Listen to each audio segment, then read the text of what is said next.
नमस्कार दोस्तों। कबीर के वचनों को समझने के इस चौथे सिलसिले में एपिसोड 4 में मैं आपका स्वागत करता हूं।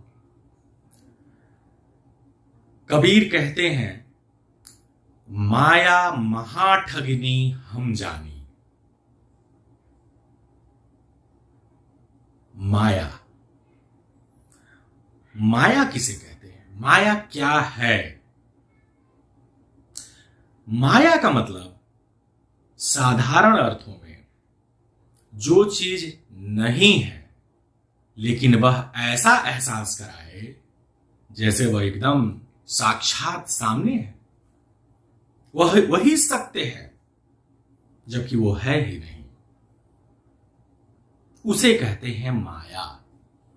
न होने पर भी जिसके होने का एहसास हो, और इस कदर एहसास हो कि लगे कि अब बस यही सच है और बाकी सब मिथ्या है, वह है माया। और कबीर कहते हैं कि माया महाठगिनी, माया को वह महाठगिनी कहते हैं। माया को थोड़ा और समझने की जरूरत है। जैसे मान लीजिए आप किसी विशेष जगह से 50 बार गुजरे हों, आते जाते, और कोई एक स्त्री हो उसी रास्ते पर, वो भी गुजरती हो आपके विपरीत दिशा में, आप एक दूसरे को 50 बार क्रॉस किए हों, लेकिन आपने कभी उसे ध्यान नहीं दिया, उसने भी कभी आपको ध्यान नहीं दिया। 51वीं बार जब आप गुजरे तो आपने उस स्त्री को देखा, उस स्त्री ने आपको देखा और प्रेम हो गया, और ऐसी भावनाएं जगी कि अब आपको हर जगह बस उसी स्त्री का सौंदर्य दिख रहा है। प्रकृति में आपको उसी स्त्री का सौंदर्य दिख रहा है, फूलों में वह दिख रही है, आसमान में दिख रही है, चांद में दिख रही है, तारों में दिख रही है, हर जगह वही दिख रही है। ये क्या है? माया। और इतना ज्यादा उसके प्रति आप आसक्त हो गए, उसको पाने के लिए, उससे विवाह करने के लिए, उसके साथ रहने के लिए, कि अब आपको किसी चीज की अब कोई चिंता नहीं है। फिर आपने उससे विवाह कर लिया और फिर धीरे धीरे अचानक लगा कि ये मैंने किससे विवाह कर लिया,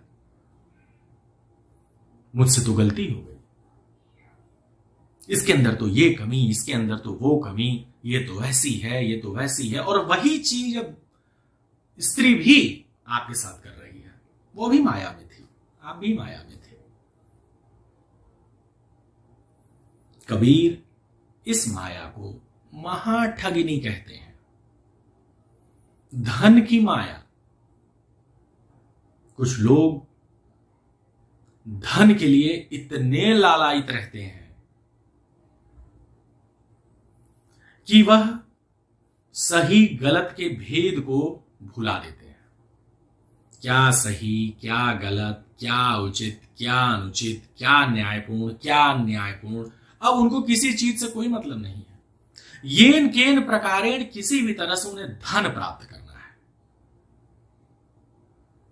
और जिसकी आंखों में धन की माया होती है, आप कभी ऐसे व्यक्ति की आंखों में देखिए जब वो धन को देखता है, या जब वो अपनी तिजोरी खोले और तिजोरी में उसको अपने द्वारा इकट्ठा की गई बेशुमार दौलत जब वो देखता है, उसकी आंखों की आप चमक देखिए, उसके चेहरे की भाव भंगिमाएं देखिए।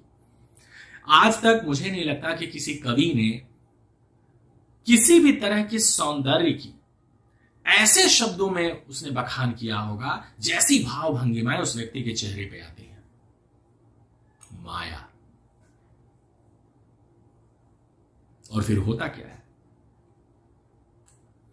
एक दिन ये कागज के टुकड़े, ये धातु के टुकड़े, सोने चांदी, ये पत्थर के टुकड़े, हीरे इत्यादि, एक दिन सब के सब आपको धोखा ही देते हैं। कबीर कहते हैं, माया महाठगनी हम जानी। ये भाव कहां से आता है? ये माया कैसे जग जाती है? उस व्यक्ति के अंदर, उस स्त्री के अंदर, उस धन के अंदर क्या कुछ खास बात है? उसके अंदर कुछ खास नहीं है। उस स्त्री के अंदर कोई खास बात नहीं थी, बाकी स्त्रियों की तरह से वो भी थी। लेकिन ये हमारे अंदर की भावनाएं थी, ये हमारे अंदर के भाव थे जो उस स्त्री को देख के प्रकट हो गए। धन के अंदर क्या खास है? तो वो कागज के टुकड़े ही हैं, पत्थर के टुकड़े ही हैं, लेकिन उनको देख के हमारे अंदर की ये भावनाएं हैं वो प्रकट हो जाती हैं। समझिए कि यहां अंदर कोई प्रोजेक्टर है, अपने अंदर प्रोजेक्शन डालता है ये, और जैसा प्रोजेक्ट करेगा वैसा ही सब कुछ दिखेगा। जैसे आपने अक्सर सुना होगा, देखा होगा, किसी अनजान रास्ते पे देर रात आप गुजर गए हो, चले गए हो, और बाद में आपने जब किसी से चर्चा की हो कि मैं एक बार देर रात उस रास्ते से गुजरा था, तो वो आपसे कहेगा, अरे तुम उस रास्ते से गुजरे थे? अरे वो तो बड़ा खतरनाक रास्ता है, वहां तो भूत प्रेत रहते हैं, वहां रास्ते में एक बड़ा सा पीपल का पेड़ पड़ा होगा, उस पर तो आत्माएं रहती हैं। लेकिन आपको कुछ नहीं महसूस हुआ क्योंकि आपको पता नहीं था। अब आपको पता हो गया। अब इसके बाद अगर भविष्य में कभी आप उस रास्ते से गुजरे रात में, तो देखिए आपको क्या क्या महसूस होता है। वहां पे पत्तों की सरसराहट होगी तो आपको लगेगा कि कोई आ रहा है आपकी तरफ। वो पीपल के पत्ते हिलेंगे तो आपको लगेगा कि उस पर कोई लटका हुआ है। वो सब कुछ वैसा ही है जैसा था, लेकिन अभी आपके अंदर का प्रोजेक्शन है जो पहले नहीं था, अब हो गया।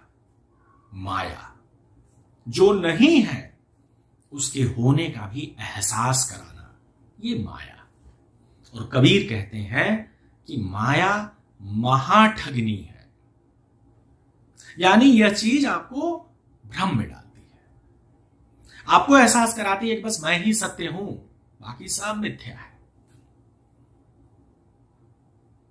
और एक समय के बाद आपको पता चलता है, अरे ये क्या?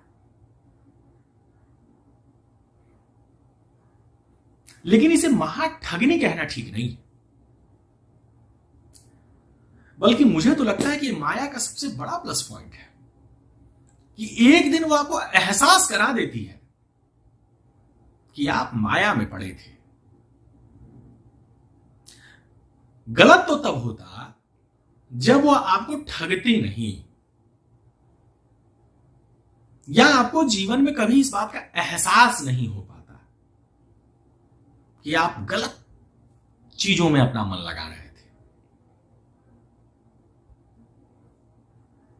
तो कबीर माया को महाठगनी बता रहे हैं। कबीर के इन शिक्षाओं को, इन वचनों को हम सब समझने की कोशिश कर रहे हैं। जरूरी नहीं है कि मैं जो चीजों को एक्सप्लेन कर रहा हूं, हो सकता है कि आपका एक्सप्लेनेशन, आपकी सोच, आपके विचार इससे अलग भी हो सकते हैं, लेकिन ये हमारी त्रुटि होगी, ये हमारी गलती होगी अगर हम कबीर जैसे व्यक्ति के वचनों को असत्य मानकर, गलत मानकर, ये हो सकता है कि उसमें परिमार्जन की आवश्यकता हो, लेकिन मोटी मोटी चीजें कबीर की, वो आज भी सत्य है, आज भी व्यवहारिक है। बहुत बहुत धन्यवाद।